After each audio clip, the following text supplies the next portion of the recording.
Hoy vamos a ver un tema muy, tal vez, difícil para el ser humano, pero no imposible cuando hay una vida en Cristo. Este tema es el perdón. Es otro de los grandes principios de la vida cristiana. El perdón es algo muy importante para la vida del cristiano, tanto perdonar como pedir perdón. El Señor Jesús nos dio un gran ejemplo cuando vino a esta tierra. Llevó una vida de absoluto perdón, perdonando, aun cuando Él fue maltratado, aun cuando Él fue golpeado, aun cuando Él fue azotado, aun cuando Él fue escupido y muchas cosas más, hasta ser crucificado junto con dos malhechores, dos ladrones, uno a su izquierda, otro a su derecha, y también fue acusado falsamente, y ahí estaba Él clavado, ahí estaba Él en ese madero, en esa cruz, donde en vez de maldecir, en vez de decirle, Señor, Padre, destrúyelos, o llamar legiones de ángeles a su rescate, Él estaba solamente orando, oraba y oraba por las personas que lo habían crucificado, por las personas que lo habían injuriado, por todas las personas que estaban haciendo esto.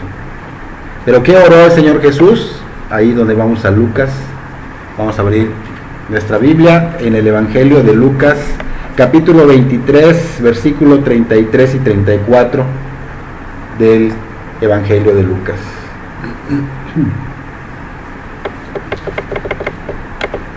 Dice Lucas 23, capítulo 23, versículo 33 y 34. Y cuando llegaron al lugar llamado de la Calavera, le crucificaron allí y a los malhechores, uno a la derecha y otro a la izquierda.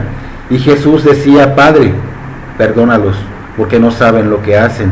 Y repartieron entre sí sus vestidos, echando suertes. Estas palabras del Señor Jesús en ese madero fueron palabras inesperadas, de alguien que ha sido tratado con maldad, de alguien que ha sido tratado con envidia, de alguien que ha sido tratado lo peor. Pues esperaban palabras diferentes, pero fueron inesperadas las que salieron de la boca del Señor Jesús. Fueron palabras tan poderosas que uno de los ladrones que estaba crucificado junto a Él se convirtió. Este ladrón, se le abrieron los ojos espiritualmente, se quebrantó porque reconoció que Jesús es el Señor, reconoció que Jesús es el Cristo, se arrepintió, creyó en Él y creyó que Él era Dios. El Señor Jesús nos perdonó completamente, no a medias como nosotros perdonamos usualmente, eso hacemos constantemente. Fue muy notable su perdón. Él pagó con su sangre, Él pagó con su cuerpo masacrado en esa cruz, aplastado por la ira de Dios, pagó facturas pasadas, facturas presentes, facturas futuras. El Señor Jesús quiere que le sigamos, quiere que seamos como Él, quiere que perdonemos a otros y se vea la evidencia en que verdad lo hemos hecho. Porque a veces decimos de labios para afuera que perdonamos, pero no hay la evidencia. Las Escrituras dicen en Efesios 4:32, Efesios capítulo 4, versículo 32, dice, antes sed benignos unos con otros, misericordiosos, perdonándoos unos a otros como Dios también nos perdonó a vosotros en Cristo. Entonces, antes sean benignos, sea unos con otros. ¿Qué quiere decir esto? Que seamos amables, que seamos buenos unos con otros, que seamos misericordiosos, que nos perdonemos unos a otros, que tengamos un buen corazón, que seamos compasivos, que tengamos misericordia unos con otros. Como Dios lo hizo, Dios nos perdonó, y la evidencia ¿cuál fue? Cristo Jesús, enviado a morir por nosotros. Nos limpió de pecado, nos justificó, un precio muy alto, inalcanzable para el ser humano. Solo Dios mismo podía venir a hacerlo. Y allí en Efesios 5, capítulo 5, versículo 1, dice, sed pues imitadores de Dios como hijos amados. O sea, ¿qué hizo Dios? Nos enseña el resplandor de su gloria, el amor y la misericordia hacia la humanidad, esa humanidad miserable, esa humanidad que estaba maldita, estaba condenada a estar lejos de la presencia de Dios totalmente. Ese amor no fue un comentario, sino una acción. Dio todo, dio a su Hijo para que nosotros no perezcamos, para que nosotros tengamos vida eterna, siendo así hijos amados de Dios. Nos perdonó en Cristo Jesús. El perdón viene primeramente de Dios. Dios no esperó a que nosotros viniéramos a Él, o sea, que nos arrepintiéramos y fuéramos salvos, sino que Él primero nos dio su amor. Aunque estábamos en contra de Él, en guerra con Él, en pugna con Él, estábamos muertos y condenados en nuestros delitos y pecados, pero Él nos amó primero. Él nos amó primero, nos perdonó, y por medio de Cristo Jesús. Nuestro perdón a otros está basado en el perdón que Dios ha extendido, esa gracia que ha extendido hacia nosotros. No puede basarse en nuestra propia bondad, porque no hay nada bueno en nosotros. No hay nada bueno en nosotros. Recuerda que todo don perfecto y toda buena dádiva viene ¿de qué? Del Padre. Marcos 11:25, otra cita que nos da más amplitud. Dice Marcos 11:25, y cuando estéis orando, perdonad, si tenéis algo contra alguno, para que también vuestro Padre que está en los cielos os perdone a vosotros vuestras ofensas.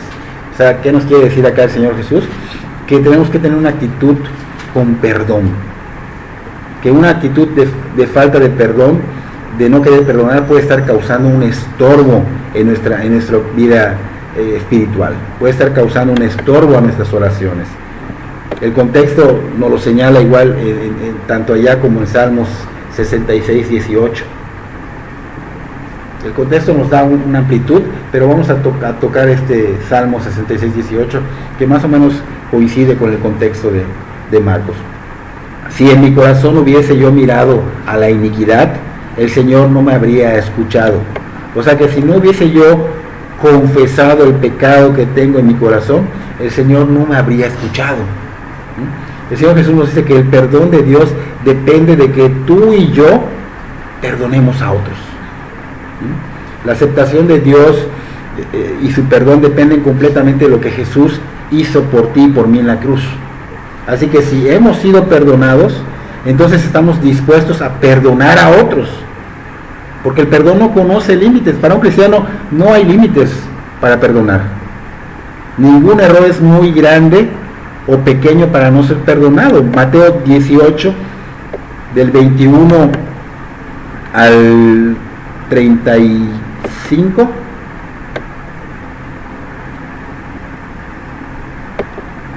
nos da un ejemplo, y bien claro. Dice, entonces se le acercó Pedro y le dijo, Señor, ¿cuántas veces perdonará a mi hermano que pequen contra mí? ¿Hasta 7? Pregunta Pedro. Jesús le dijo, no te digo hasta 7, sino aún hasta 70 veces 7. Por lo cual el reino de los cielos es semejante a un rey que quiso hacer cuentas con sus siervos, y comenzando a hacer cuentas, le fue presentado uno que le debía 10,000 talentos. A este, como no pudo pagar, ordenó su señor venderle y a su mujer e hijos y todo lo que tenía, para que se le pagase la deuda. Entonces aquel siervo postrado le suplicaba diciendo, Señor, ten paciencia conmigo, yo te lo pagaré todo. El señor de aquel siervo, movido a misericordia, le soltó y le perdonó la deuda. Pero saliendo aquel siervo, halló a uno de sus consiervos que le debía 100 denarios, y haciendo de él, le ahogaba diciendo, págame lo que me debes. Entonces su consiervo, postrándose a sus pies, le rogaba diciendo, ten paciencia conmigo y yo te lo pagaré todo. Mas él no quiso, sino fue y le echó en la cárcel hasta que pagase la deuda. Viendo sus consiervos lo que pasaba, se entristecieron mucho y fueron y refirieron a su señor todo lo que había pasado. Entonces, llamándole su señor, le dijo, siervo malvado, toda aquella deuda te perdoné porque me rogaste. ¿No debéis tú también tener misericordia de tu consiervo, como yo tuve misericordia de ti? Entonces su señor, enojado, le entregó a los verdugos hasta que pagase todo lo que le debía. Así también mi Padre Celestial hará con vosotros si no perdonáis de todo corazón cada uno a su hermano sus ofensas. Entonces vemos un total ejemplo, de veras muy completo.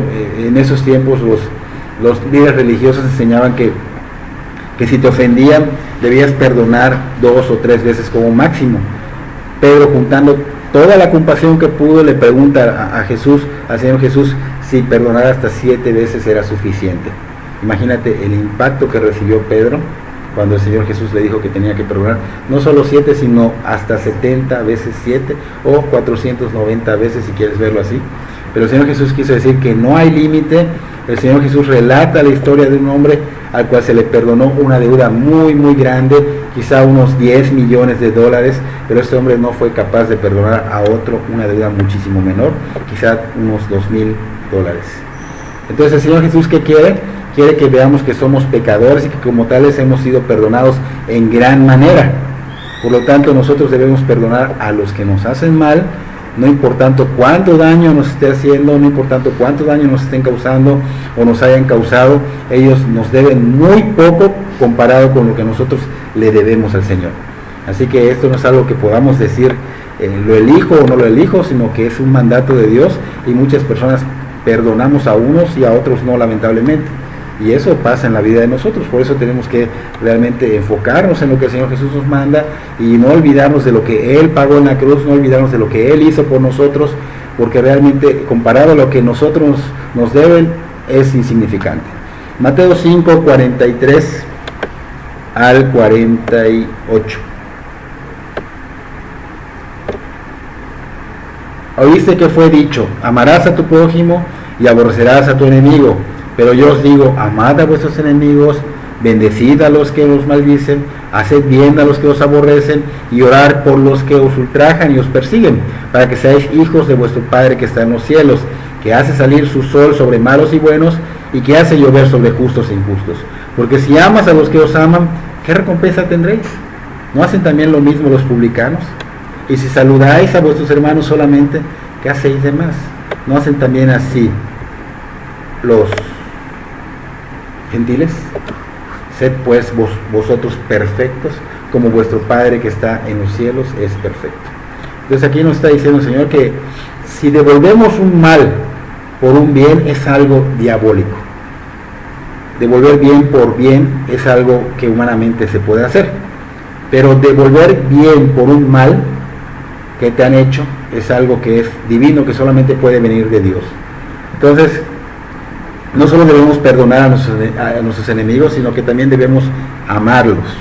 Y esto es muy difícil, pero no imposible, cuando el Espíritu Santo de Dios está morando en ti, está morando en nosotros. Entonces tenemos que orar por ellos. Y vemos muchos ejemplos bíblicos. Por ejemplo, José, el hijo de Israel, cuando vio a sus hermanos, ¿qué hizo? Los analizó, los tanteó, y finalmente, ¿qué hizo? Los abrazó, los besó. O sea, a pesar de que lo habían vendido, a pesar de que le habían hecho tanta maldad, o sea, José solo los abrazó, los amó. Pero esto no puede venir solamente del ser humano, esto no pudo venir de José, esto vino de parte del Espíritu de Dios. David tampoco quiso matar al rey Saúl cuando tuvo la oportunidad en esa cueva de matarlo. Él no quiso, tuvo la oportunidad, pero no quiso tocar al ungido de Dios. Esteban también estaba siendo apedreado. ¿Por qué? Por dar la palabra de Dios, por hablar de la verdad, y estas personas se sentían pues tal vez ¿cómo se dice? Confrontados. ¿Y qué hizo Esteban cuando estaba siendo apedreado? Oró por ellos, oró por las personas que los estaban matando, y dijo: Padre, perdónalos. Pero el ejemplo supremo de perdonar y orar por nuestros enemigos es el del Señor Jesús. Así que, así como el Espíritu de Dios obró en la vida de todos estos hombres de Dios, también obra en la nuestra. Nos va a capacitar. ¿Para qué? Para que podamos cada día amar más a nuestros enemigos, para orar por ellos, para hacer bien a los que nos han hecho mal, a todos esos que nos odian, a todos esos que nos lastiman. Pero cuando elegimos de veras perdonar, también es algo de beneficio para ti, porque viene esa libertad. Viene esa libertad, te libras de esa angustia, de eso que está causando dentro de ti. Sientes paz, y esa paz solo Dios la puede dar, y nadie te la puede arrebatar, ni nadie te la puede robar. Así que hoy vamos a orar por la persecución, vamos a orar por la oposición, vamos a orar por el perdón en nuestras vidas, vamos a orar por las almas que el Señor va a traer, y nuestras peticiones personales.